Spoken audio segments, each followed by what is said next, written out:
Is the mindful man reading another chapter with his short hair, entitled Train Tracks. To his surprise, he was at the foot of a train track, the one thing his dad had always told him to stay away from. He was now in a quandary. With his back in pain and on the wrong side of the fence, he knew that he couldn't climb over. He didn't want to spend the rest of the evening on a molehill strewn with rubbish. There was only one alternative. He would have to cross over the tracks, the one thing he'd been told never to do. Looking around, he put his foot on the track and he bent down to tie his lace, as the last thing he wanted was to fall over them. Slowly he edged towards the middle of the track. His heart jumped when he heard a thundering noise in the distance. He looked up at the sky and it was all blue and calm as the sea.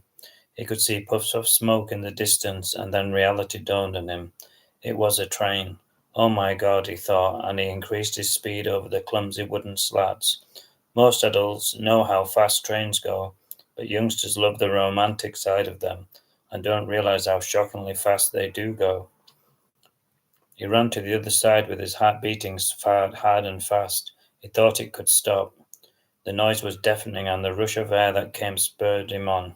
It was like a giant mechanical bull was gaining on him at breakneck speed, with smoke coming from its fiery nostrils, gunning for the kill.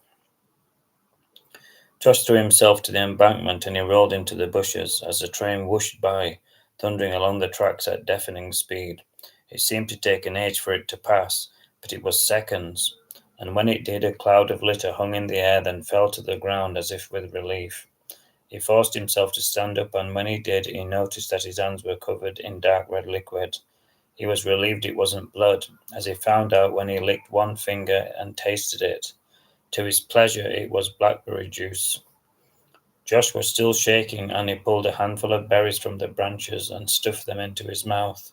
The juice was smeared on his chin, but he didn't mind. He had just survived a near miss with a train, and he was relieved to be unscathed. He scrambled up the embankment. He was glad to be away from the track. It was one mistake he wasn't going to make again.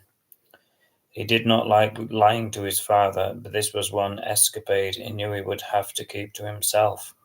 It was now getting closer to tea time, and he knew he must head home. It would take him an hour to get there, and he reasoned there was no time to waste. He imagined his dad would still be tinkering under his car bonnet when he got back, with his mucky trousers and hands, and he may not notice that he was late.